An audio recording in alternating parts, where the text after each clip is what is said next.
Hey folks, and welcome back to the Arm Block, brought to you by Blue Coat Arms Company. No matter your era, we got your six. Your family-operated, full-service gunsmith shop right here in Central Illinois. If you're listening after hours with us, grab a drink, kick off your boots, and let's talk shop. Tonight's topic is the one that gets people fired up fast: ammunition. And we're not doing the my brand is holy and yours is trash thing. No, we're doing the what actually works, what actually matters, and how to avoid wasting money thing. I'm Hootie, founder and lead gunsmith at Blue Coat Arms Company. I'm the guy who will spend an hour chasing a problem that turns out to be a bad box of ammo. And I'm Lydia. I run the back end, scheduling, customer updates, keeping the wheels on the wagon. And I'm also the one who hears the words, "It was running fine until I switched ammo," about 12 times a week. If you're new here, this show is basically you hanging out with us in the shop after hours. Real stories, real lessons, and the occasional "how did this even happen" moment. Question of the day. Your question of the day is, what is your go-to ammo? And what is your never again box of ammo that you will never touch again? If you've got a weird malfunction story that you swore was the gun until you changed ammo and it magically stopped, we want those too. Oddly enough, we kind of have a situation like this in the shop right now. That's true. So here's the big idea for tonight. Your firearm is only as reliable as what you feed it.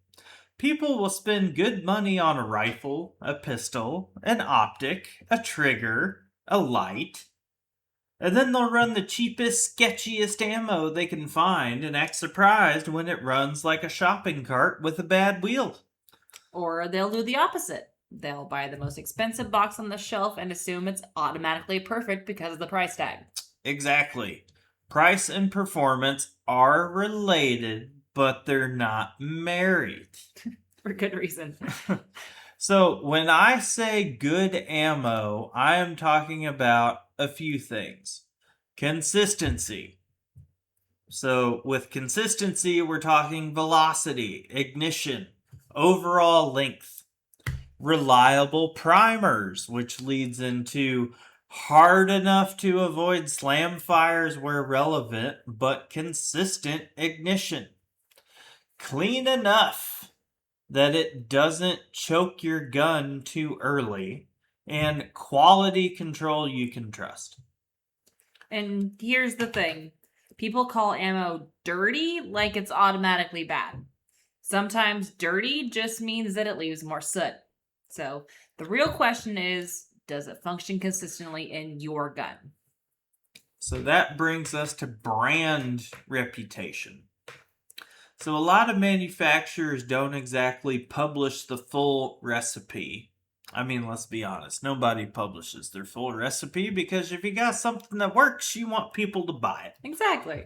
But in the real world, we lean on two things: brand track record and testing in your specific firearm.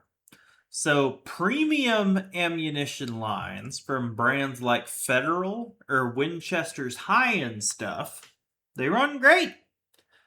Value lines are perfect for training, but you've got to understand what you're buying and what you're asking it to do.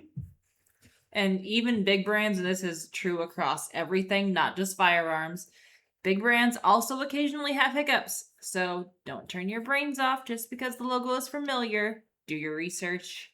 Make sure that what you're getting is actually worth your while. So, this is the boring advice that saves headaches. Inspect your ammo. And this goes for a lot of different things. I have bought off-the-shelf ammo for the shop to use for different things. We have also had, over the years, customers turn in questionable ammo to the shop because either, like their granddad reloaded or whatever. That's what that random box on the back of the shelf is. Yeah, it happens.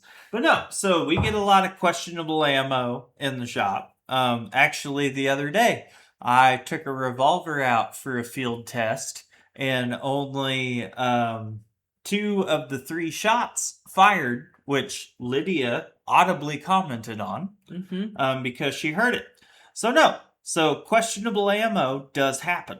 So, anytime that you buy ammo, reload ammo, anything that you run in your gun, you need to inspect it. And here are the things that you should be looking for: dented cases, corrosion, setback bullets, high primers, weird overall length.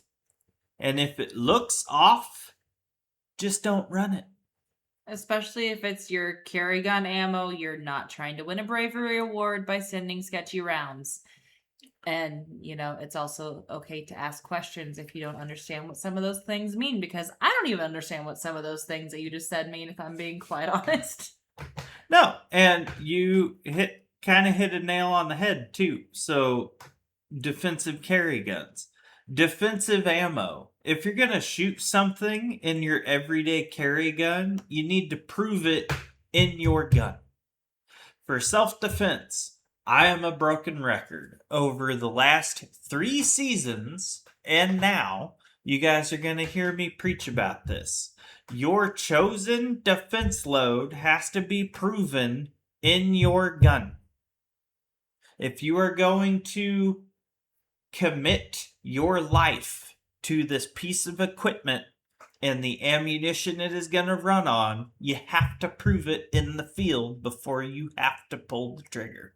Do your research and test things out. So, a practical baseline. You should run at least a couple hundred rounds of your chosen carry load through your gun over time. Confirm how it feeds from magazines. Confirm how it locks back. Confirm that it doesn't choke up your gun when your gun gets a little dirty. And if that sounds expensive, that's because it is. Because the ammunition is not cheap. But so is betting your life on a box of, ammunition that you've never tested. It's okay to be expensive when it costs you your life. So now, while we realize this is expensive, we also have a budget tip, which is training ammo. Training ammo should match the feel of what you want to use when you can, but it still requires research. For training ammo, you're looking for a reliable and consistent round that mimics what you want to use in the field. Bonus point if it matches the recoil impulse and the point of impact of your carry load, then you're on the right track. But don't overcomplicate it. And if you want help, all you got to do is call us and ask us. So what I'm hearing is that the best training ammunition is the one that you can afford to shoot enough of without your gun turning into a Germomatic 3000. Ding, ding, ding. So, while on the topic of ammunition, not everybody is a concealed carry holder. Some of us just want to do competition hunting or shooting competitions. Different goals, different choices. Competition guys will lot test a lot. Some will hand load. Hunters might prioritize terminal ballistic performance, accuracy, and reliability in cold weather. So, different missions, different priorities. But it all goes back to what is the general purpose of the tool that you are using and the results that you want to see. So, from the front desk perspective, the most common pattern that happens with people is like someone has a problem. They assume that it's the gun itself. They're stressed. They bring it in. They say, hey, I'm having a problem with my gun. They don't assume automatically that it's going to be the ammo. Yeah. And a lot of the times it's not the gun. It is most definitely the ammo, or the magazine, or a combination of both. So here are the top ammo adjacent issues that I see on the bench. Cheap or inconsistent ammo causing failures to feed or eject. This is the number one thing, especially when you get into the difference between brass casing ammo and steel casing ammo. Old ammunition that is stored badly, humidity, temperature swings. These Hello, are Illinois. all, yeah, exactly. But no, these are all things that you guys have heard me talk about and Lydia and I talk about consistently with firearm storage. Your ammunition is no different. Mystery reloads with unknown components. So just because your second cousin twice removed or your brother-in-law or whatever reloads as a hobby, if he can't tell you what's in it, don't shoot it. Your ammunition should not be the punch at a random party you go to that you just trust with no regard to anything. So, another thing that a lot of people don't think about, carry ammunition that's been chambered a bunch and got set back. So what I mean by this, if you have a concealed carry and you carry the same 4 magazines every day, but you take that one same magazine and you run it through your gun and you chamber that first round every single day when you get up, and then you unload your gun when you go to bed, and then you chamber that very first magazine and that very same round every single day when you get up, you are going to eventually damage the efficiency of that round. We actually saw this happen with one of your concealed carries after a while, because one of the first bullets that we had actually had compressed itself over time from you doing that exact same thing. Yes. So, learn from me. Don't do that. And also, a good thing to keep in mind, and I'm just going to say this plainly, don't buy mystery reloads out of somebody's trunk. Because again, the whole punch analogy, you don't know what's in that. You don't know what they did to it. You don't want to be on the receiving end of whatever you just put in your gun. So, take it from us. If you didn't load it and you don't know who loaded it, don't run it. So, quick myth corner. People worry that keeping magazines loaded kills springs. This is actually something we talked about in the previous episode. It is. So if you haven't heard that, go back and listen to it. But the short version is that springs typically wear from cycling, not just sitting. That said, cheap springs do exist, and old magazines also still exist. Yeah. So the practical advice here is, mark your mags. Test your mags, and if one starts acting weird, don't argue with it. Believe it the first time. Exactly. Replace springs when needed. Don't make it emotional.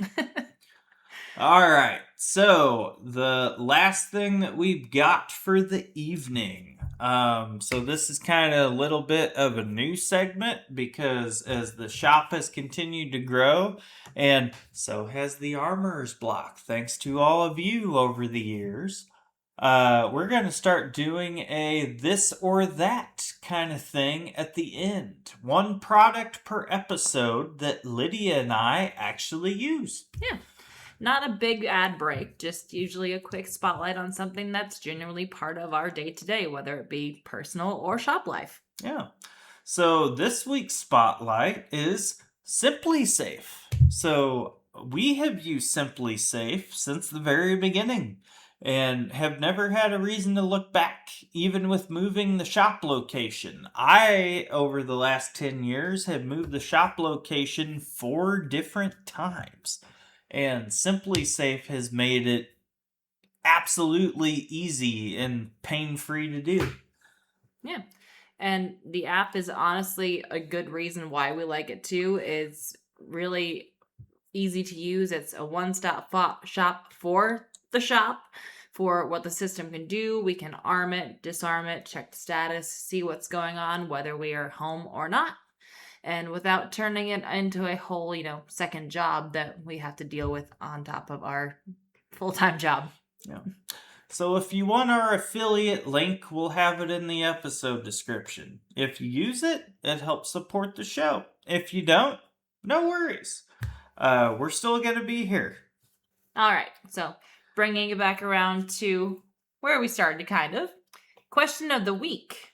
What is your go-to ammo, and what is your never again box? And if you want to make sure we see it, start your message with armor. Thanks for hanging out with us after hours tonight. No matter your era, we got your 6, and we'll see you next time on The Armor.